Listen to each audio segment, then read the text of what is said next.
Welcome to my channel. Today special ಅಕ್ಕಿ ರೊಟ್ಟಿ.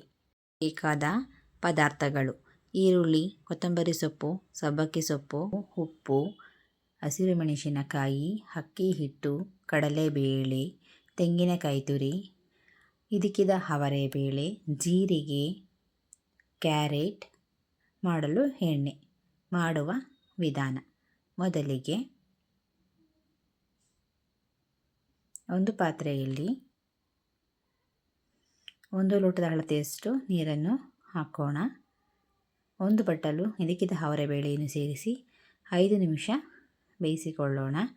Season ಆಗಿರುವುದರಿಂದ ಇದಕ್ಕಿದ ಅವರೆಬೇಳೆಯನ್ನು ಹಾಕುತ್ತಿದ್ದೇನೆ. ಚೆನ್ನಾಗಿ ಕುದಿಯುತ್ತಿದೆ. 5 ರಿಂದ 10 ನಿಮಿಷ ಬೇಯಿಸಿಕೊಳ್ಳೋಣ. ಹಿಟ್ಟನ್ನು ಕಲಸಿಕೊಳ್ಳೋಣ. 1 ಬಟ್ಟಲು ಅಕ್ಕಿ ಹಿಟ್ಟು, 1/4 kgಯಷ್ಟು, 2 ಚಮಚ ಕಡಲೆಬೇಳೆ, 1 ಚಮಚ ಜೀರಿಗೆ, 6 ಮೆಣಸಿನಕಾಯಿಯನ್ನು ರುಬ್ಬಿಕೊಂಡಿದ್ದೇನೆ, 1 ಈರುಳ್ಳಿ, ಕೊತ್ತಂಬರಿ ಸೊಪ್ಪು, ಸಬ್ಬಕ್ಕಿ ಸೊಪ್ಪು 1 ಬಟ್ಟಲು, 1 ಬಟ್ಟಲು ಕ್ಯಾರೆಟ್, ಇದಕ್ಕಿದ ಅವರೆಬೇಳೆ ಬೇಯಿಸಿರುವಂತಹದ್ದು, ತೆಂಗಿನಕಾಯಿ ತುರಿ 1 ಬಟ್ಟಲು, ರುಚಿಗೆ ತಕ್ಕಷ್ಟು ಉಪ್ಪು. ಚೆನ್ನಾಗಿ ಮಿಕ್ಸ್ ಮಾಡಿಕೊಳ್ಳೋಣ. ಅಕ್ಕಿ ಹಿಟ್ಟನ್ನು ಕಮ್ಮಿ ಹಾಕಿ ಎಲ್ಲ ತರಕಾರಿಯನ್ನು ಸಹ ಹಾಕಿದಷ್ಟು ತುಂಬ ಚೆನ್ನಾಗಿರುತ್ತದೆ. ಇದಕ್ಕೆ ಸೌತೆಕಾಯಿ, ಮೂಲಂಗಿ, ಗೆಡ್ಡೆಕೋಸನ್ನು ಸಹ ಹಾಕಬಹುದು. ಮಕ್ಕಳು ತರಕಾರಿ ತಿನ್ನುವುದಿಲ್ಲ ಎನ್ನುವವರು ಈ ರೀತಿ ತರಕಾರಿ ಎಲ್ಲವನ್ನು ಸಣ್ಣಾಗಿ ತುರಿದುಕೊಂಡು ರೊಟ್ಟಿಗೆ ಮಿಕ್ಸ್ ಮಾಡಿಕೊಡಬಹುದು. ವಾರದಲ್ಲಿ 1 ದಿನ. ಬಿಸಿ ನೀರು ಆಗಿರುವುದರಿಂದ ನಾನು ಈ ರೀತಿ ಹಲ್ಲೆಯಲ್ಲಿ ಮಿಕ್ಸ್ ಮಾಡಿಕೊಳ್ಳುತ್ತಿದ್ದೇನೆ. ಬಿಸಿ ನೀರಲ್ಲಿ ಕಲಸಿಕೊಳ್ಳುವುದರಿಂದ ತುಂಬ ಸ್ಮೂತಾಗಿ ಚೆನ್ನಾಗಿ ಬರುತ್ತದೆ, ಮುರಿದು ಹೋಗುವುದಿಲ್ಲ ರೊಟ್ಟಿ. ಸ್ವಲ್ಪವೇ ನೀರನ್ನು ಹಾಕಿಕೊಂಡು ಈ ರೀತಿ ಕಲಸಿಕೊಳ್ಳೋಣ.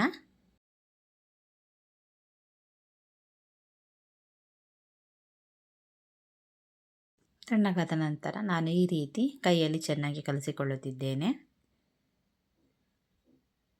ಚೆನ್ನಾಗಿ ಕಲಸಿದ ನಂತರ ಈ ರೀತಿ ಉಂಡೆಗಳನ್ನು ಮಾಡಿಕೊಂಡು ತಟ್ಟಿಕೊಳ್ಳೋಣ.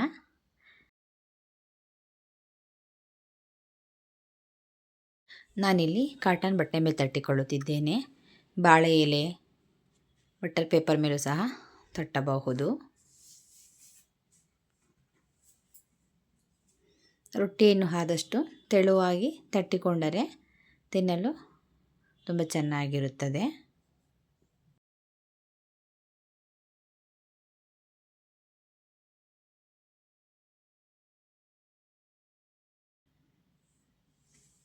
ಅಂಚು ಚೆನ್ನಾಗಿ ಕಾದಿದೆ. ಸ್ವಲ್ಪ ಎಣ್ಣೆಯನ್ನು ಫಸ್ಟ್ ಸವರಿಕೊಂಡು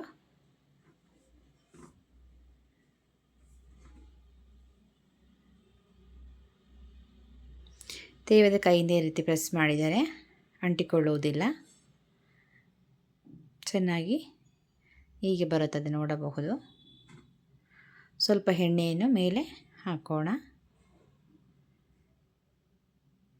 ಇದರ ಮೇಲೆ ಒಂದು ಪ್ಲೇಟನ್ನು ಮುಚ್ಚಿ 5 ನಿಮಿಷ ಬೇಯಿಸಿಕೊಳ್ಳಬೇಕು.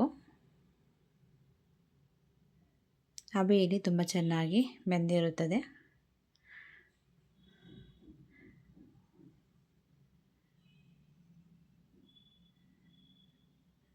ಮತ್ತು ಪ್ಲೇಟನ್ನು ಮುಚ್ಚೋಣ.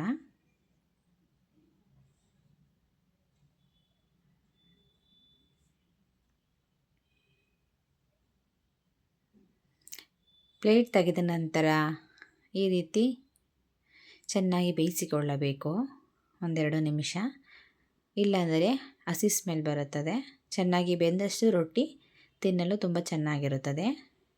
ಸವಿಯಲು ಸಿದ್ಧವಾಗಿದೆ ಅಕ್ಕಿ ರೊಟ್ಟಿ. ಜೊತೆಗೆ ಬದನೆಕಾಯಿ ಎಣ್ಗಾಯಿ ಅಥವಾ ಕಡಲೆಕಾಯಿ ಚಟ್ನಿ ಸಹ ತುಂಬ ಚೆನ್ನಾಗಿರುತ್ತದೆ ಜೊತೆಯಲ್ಲಿ ತಿನ್ನಲು. ಈ ವಿಡಿಯೋ ನಿಮಗೆ ಇಷ್ಟವಾದಲ್ಲಿ ಲೈಕ್ ಮಾಡಿ, ಶೇರ್ ಮಾಡಿ, ಸಬ್ಸ್ಕ್ರೈಬ್ ಮಾಡಿ.